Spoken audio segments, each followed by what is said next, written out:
अस्सलाम वालेकुम student. Class 9 physics की जो न्यू बुक आई है जो कि गवर्नमेंट ऑफ पंजाब की तरफ से शाया की गई है, इसे हमने स्टार्ट किया हुआ था। आज हमने चैप्टर नंबर 5 का work energy and power topic 5.1 work को स्टार्ट करना है। और साथ ही हमने देखना है कि अगर वर्क का क्वेश्चन आपके पास आता है तो आपने लिखना कैसे है। सबसे पहले आप इसकी डेफिनेशन लिखेंगे, फिर फार्मूला लिखेंगे, फिर इसे आपने एग्जाम्पल के तौर पर पेश करना है, फिर आपने कंपोनेंट्स बताने हैं और उसके बाद आपने इसका ग्राफ बताना है। तो आपका जो क्वेश्चन है वो कंप्लीट हो जाएगा।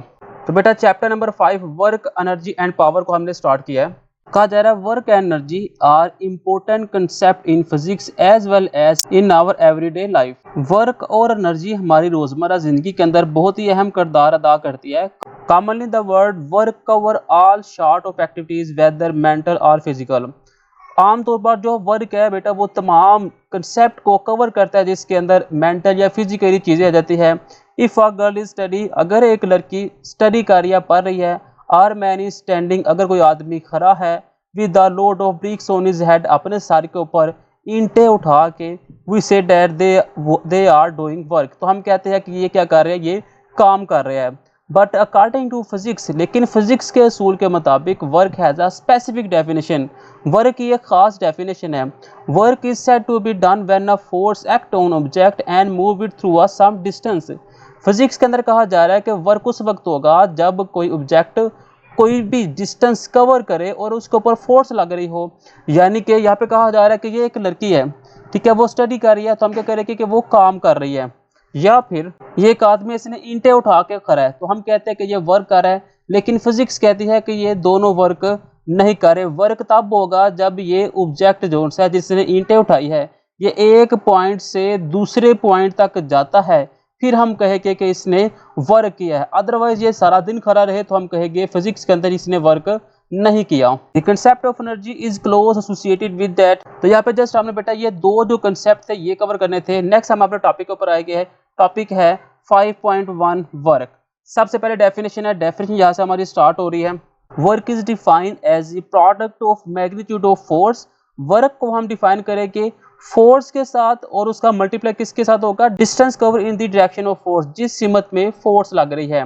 यानी कि डेफिनेशन है वर्क की, प्रोडक्ट किसका, फोर्स का और डिस्टेंस का। फोर्स किस तरफ, जिस तरफ लग रही है, और उसी तरफ अगर डिस्टेंस कवर हो रहा है तो उसे हम कहेंगे कि ये वर्क डन हो रहा है। ये सबसे पहले बेटा आप लोगों ने डेफिनेशन कर लेनी है। यहाँ से लेके यहाँ तक आपने इसकी डेफिनेशन कवर करनी है। उसके बाद बेटा आपने फार्मूला बताना है। फार्मूला है वर्क इज इक्वल है magnitude of force multiply distance, W is equal है एफ मल्टीप्लाई एस। यानी कि ये डेफिनेशन सबसे पहले करनी है। उसके बाद आपने फार्मूले की हेडिंग दे के ये फार्मूला आपने लिख देना है। फिर आपने एग्जाम्पल की हेडिंग देनी है और एग्जाम्पल की हेडिंग देने के बाद आपने स्टार्ट करना है consider a block of would lying on a table. कहता फर्ज करें हमारे पास एक टेबल है, उसके ऊपर एक ब्लॉक पड़ा हुआ है। If we exert a force F on the block to move through a distance S in the direction of force, then work W done by the force। कहता है ये हमारे पास एक ब्लॉक है, इसके ऊपर हमने क्या किया, फोर्स लगाई है। इस तरफ से फोर्स लगाया है तो ये जो ब्लॉक है ये यहाँ से यहाँ तक आ जाता है। इसने कुछ डिस्टेंस कवर किया है और इसके ऊपर फोर्स भी लग रही है, तो मीन्स के इसने वर्क किया है। तो बेटा यहाँ तक आपने इसकी एक एग्जाम्पल देनी है। उसके बाद दूसरी एग्जाम्पल आप यहाँ से भी दे सकते हैं कि a man is pushing hard a wall but the wall remain fix in its place. कि एक आदमी दीवार के ऊपर फोर्स लगा रहा है लेकिन दीवार क्या है वो बिल्कुल फिक्स है, मूव नहीं कर रही। In this case the man is doing no work. तो इस काम के अंदर आदमी ने वर्क नहीं किया, यानी कि डिस्टेंस ही कवर नहीं हुआ तो फोर्स क्या हो गई, जीरो होगी। ठीक है, तो W की आ गया मेरे पास zero multiply S is equal है जीरो। तो ये बेटा आपने दो एग्जाम्पल देनी है।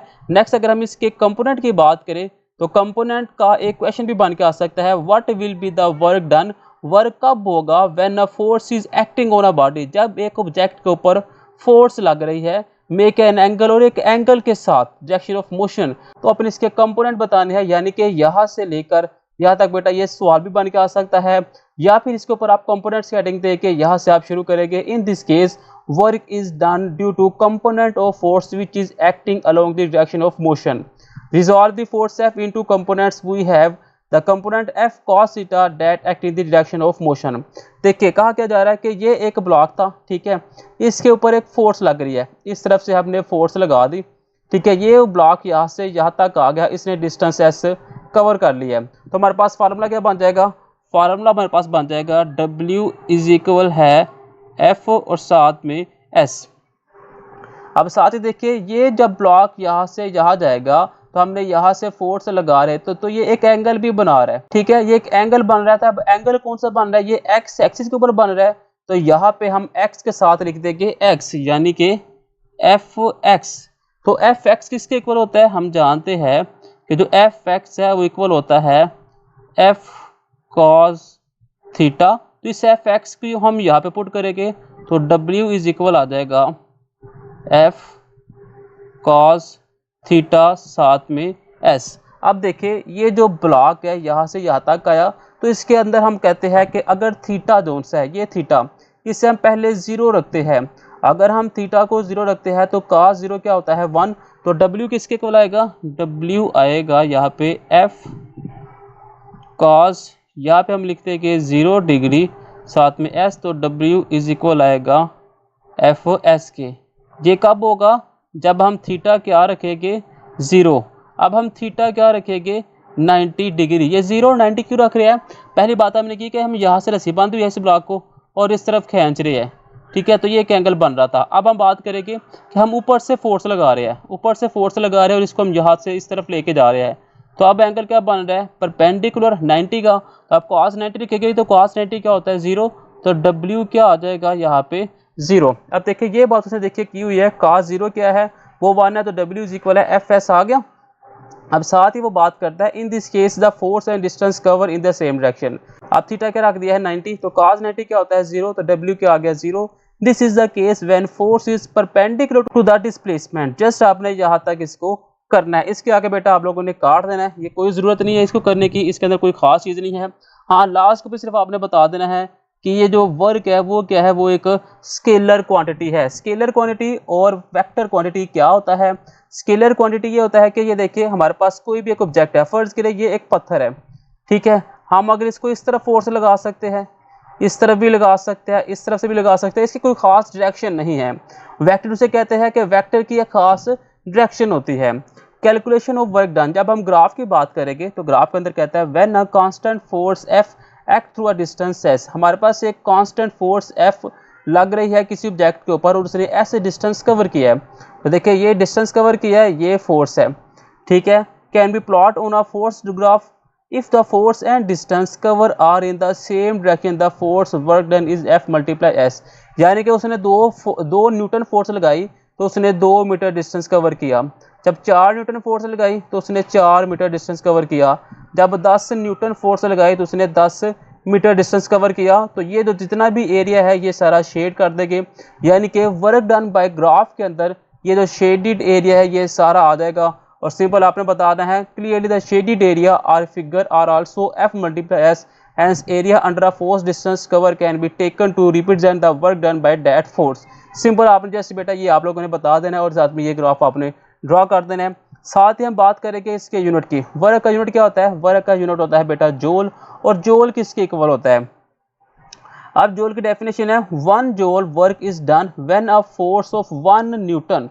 ये देखिए फोर्स कितनी होनी चाहिए 1 Newton acting on a body, के एक बॉडी के ऊपर 1 न्यूटन फोर्स लग रही है, move it through a distance of 1 metre, और उसने डिस्टेंस कितना कवर किया है 1 मीटर, इट्स ओवर डायरेक्शन। तो हम कहेंगे कि ये एक जूल जो सा वर्क हो चुका है। तो एक जूल क्या हो गया 1 न्यूटन मीटर के। अब अगर 1 किलो जूल आ जाए तो 10 की पावर 3 आ जाएगा, और 1 मेगा जूल आ गया तो 10 की पावर 6 जूल आ जाएगा। तो बेटा ये वर्क का आर्टिकल था। अब हम बात करते हैं तो आपने करना कैसे कैसे है, साथ साथ मैंने बता भी दिया लेकिन मैं एक दफ़ा आपको फिर बता देता हूँ कि सबसे पहले आपने क्या करना है, ये डेफिनेशन लिख देनी है, दूसरे नंबर के ऊपर आपने ये फार्मूला लिखना है, तीसरे नंबर के ऊपर आपने एक ये एग्जाम्पल और साथ में एक ये एग्जाम्पल दे देनी है, ठीक है, ये थर्ड नंबर के ऊपर। फोर्थ नंबर के ऊपर कंपोनेंट की हेडिंग देंगे, यहाँ से आपने स्टार्ट करना है इन दिस केस से, और ये आपका डिस्प्लेसमेंट तक जाएगा, ठीक है। नेक्स्ट आपने ग्राफ की हेडिंग दे के ग्राफ वाला पॉइंट कर देना, उसके बाद आपने यूनिट की हेडिंग देके यूनिट वाला काम आपने मुकम्मल कर देना। तो बेटा नेक्स्ट वीडियो के अंदर हम टॉपिक 5.2 को स्टार्ट करेंगे, जो कि है मेरे पास एनर्जी का। तो एनर्जी का जो टॉपिक है 5.2 नेक्स्ट वीडियो में स्टार्ट करेंगे। मिलते हैं नेक्स्ट वीडियो में, खुदा हाफिज।